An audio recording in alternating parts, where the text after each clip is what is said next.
Hallelujah. Amen. I lang sent Matthew 19. Ita verse number 6. Ita tlula. Ita hlaya verse number 9, 10, 11 and 12. Ita va ti helerile. Amen. Kuna lava nga ikhoma hi Xitsonga. Vako va nga ikhoma hi Xitsonga. Okay, so swinene. Hi hlayeleni verse number 6 ya Matthew 19. Hi ta hlaya na letin'wana no lava ku hi hlaya no ku ni dyondzisa hi ta kota ku hatla hi heta. Loko swi ri tano a va nga ha tshami va ri vambirhi kambe va ta va nyama yin'we hi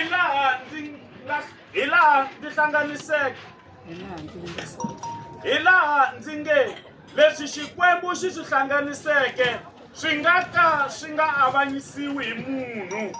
Munhu ku eka n'wina leswi Xikwembu xi swi hlanganiseke ku nga vi na loyi a swi hambanisaka. Vanhu lava nga haleno va hlanganisiwe hi Xikwembu va nga hambanyisiwi hi munhu ku nga ngheni munhu a xikarhi ka vona a va hambanisa. Se Xikwembu xi va katekisini ka siku ra namuntlha va va nchumu wun'we. Haleluya. Leswi Xikwembu xi swi hlanganiseke ku nga vi na loyi a swi hambanisaka. I Yesu a vula marito lawa a ri karhi a byela vafarisi na hinkwavo lava a va ri kona lava a va vilerisiwa hi timhaka ta vukati. Va ka va vulavula hi munhu wa pfumeleriwa ku tshika nsati kumbe nuna wa yena sweswo swo tanihi divorce ya pfumeleriwa.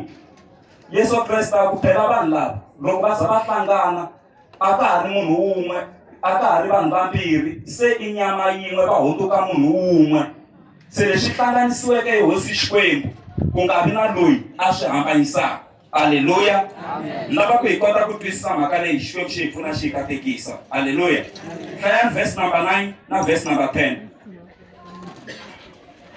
Ndzi ri eka n'wina un'wana ni un'wana la tshikeke nsati wa yena loko ku nga ri hikokwalaho ka vuoswi kutani a teka un'wana wa oswa ni la tekaka la tshikiweke wa oswa.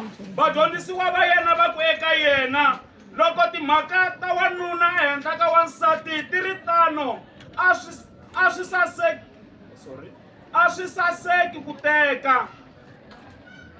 Twanani mhaka leyiwani kumbe mo yima kwalano la Yesu Kreste wa va kombisa a ku un'wana na un'wana loyi a tshikaka nsati wa yena ku nga ri hi mhaka ya vuoswi kumbe nuna wa yena ku nga ri hi mhaka ya vuoswi.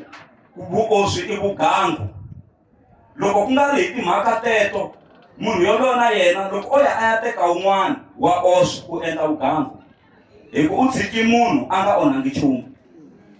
Se vadyondzisiwa va ku loko ku ri ku timhaka ta vukati ti fambisa sweswo a ti hi tsangi. Se Yesu wa ku mhaka leyi a yi kotiwi hi munhu un'wana na un'wana. A hi munhu un'wana na un'wana loyi a nga yi kotaka. Swi vula ku i mhaka leyi lavaka vanhu lava nga na moya wa Xikwembu lava nga na Xikwembu endzeni ka vona. Munhu a ngo teka hi ku hi vona vomani va ka va teka a ni lavi ku tluriwa kumbe xani ni la ku vavisa ximanimani a ta swi vona ku na swi kota. Mhaka ya vukati i rendzo naswona rendzo leri na ti-challenges ti kona kwala ndleleni. Vukati byi pfa byi khutuleriwa laha ndleleni.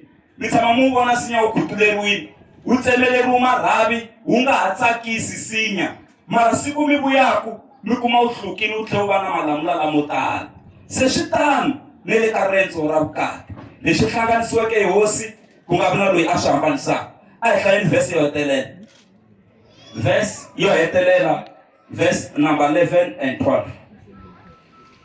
Kambe a ku eka vona a hinkwavo lava nga ni ku twisisa ka mhaka yoleyo kambe hi vona ntsena lava nyikiweke vona hikuva vatheniwa va kona lava nga tswariwa va ri tano emakhwirini ya vamana wa vona. Vatheniwa kona lava endliweke vatheniwa hi vanhu. Vatheniwa va va kona kambe lava nga tshena hikokwalaho ka ku fuma ka Xikwembu. langa twisisaka mhaka leyi a yi twisise. Twanani mhaka leyiwani loko va kha va gungula va ku loko ri timhaka teto ta vukati ta tika musi swa hi fambela kule na tona. Yesu a ku hi un'wana na un'wana a swi kotaka ku vhele leswi hi mhaka ya ku la vuton'wini hi na mixaka minharhu ya vatsheniwa. Mutseniwa hi loyi a nga naveli ku teka kumbe ku tekiwa. A ku na vatsheniwa lava nga tseniwa hi ntumbuluko vo beburiwa va ri vatsheniwa vanhu lava. Ma vona vanhu va ku fana na vo muapostola Paulo u yo beburiwa sweswiya a ri hava vavasati muapostola Paulo a tlhela loko a ni ri mina ni ta ku tekelela ni mina mara hi ku vuoswi byi tele tekani na ku tekiwa leyi i nyiko ya mina. Se ku na vatsheniwa lava va nga beburiwa sweswo a hi na problem na vona ngopfu mara ni chavisiwa hi mhaka leyi yi ri ku na vatsheniwa lava ngo yo endliwa hi vanhu. Kun'wana va swi endla ku mi nga teki nsati, kun'wana vanhu va swi endla ku mi nga tekiwi. Mi kuma ku ku na hasahasa swi endliwe hi vanhu va ku u ta fa ri hasati u ta fa ri hava nuna valavo i vatsheniwa lava endliwaku hi vanhu. Se ku laveka Xikwembu u ri na mali u ku tirha kahle u yimi kahle mara loko u zama swa nsati swa tlanga after 3 months wa famba nsati wa kona. Loko mi tshami ngopfu hi loko mi tshami 6 months a famba kasi ku na vanhu xikarhi vo nga nge u aki muti luwa wu nge yi helo ku vulavuleriwini a nhoveni le titshaveni le maribyeni va ku hi ba hayi na loko o zama vana ku hava. U ri ku na vatsheniwa lava va nga endliwa hi vanhu. A ni ti ku n'we mi weka vanhu kwalani mi nga kona a ni swi ti ku mi wela ka vanhu swa tika la ku fambeni. Haleluya. Se u ya amahlweni a ku na vatsheniwa lava ngo yo titshena hi voxe hikuva va kha va lava ku tirhela Xikwembu va nga lavi ku disturbiwa hi nchumu. Hikuva ri twa Xikwembu ri hi dyondzisa leswaku loko u teka na ku tekiwa u endla swona. Loko u nga tekiwi u endla swona ngopfu ku tlula luya. Hi mhaka ya ku loko u teka na ku tekiwa u ta lwela ku tsakisa nuna wa wena kumbe nsati wa wena ku tlula Xikwembu. Mara loko ti byela ku mishe swi lava ku tirhela Xikwembu u ta tsakisa Xikwembu ntsena. Se hi lava vambirhi haleni va hlanganisiwile ka siku ra namuntlha leswi hlanganisiweke hi hosi ku nga vi na loyi a swi hambanisaka. Mi nga twa Nkulunkwana a tenteni Xikwembu xi hi pfuna xi se vukati bya munhu byi fanele byi dedicatiwa byi tiveka ni le ka Xikwembu. Bya n'wina bya tiveka na.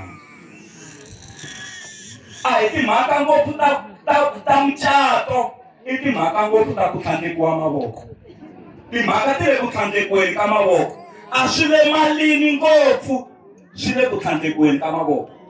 Swilo leswi nga endliwa laha swi nga organiziwa laha swi leswi nga swekiwa na hinkwaswo na ti-decoration leti loko a swo endliwa mara xiphemu lexi hi nga xi endla laha xi nga endliwanga a hi to va hi hlanganeli mahala.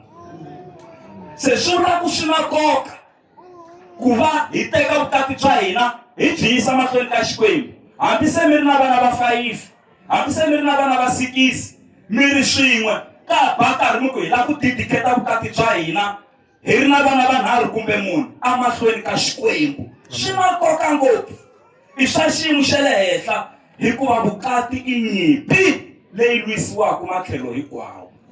Haleluya kereke ya hosi. Yi kona kereke xikarhi ka hina na. Hosi a yi mpfuni yi mi katekisa leswi hlanganisiweke hi hosi ku nga vi na loyi a swi hambanisaka. Haleluya.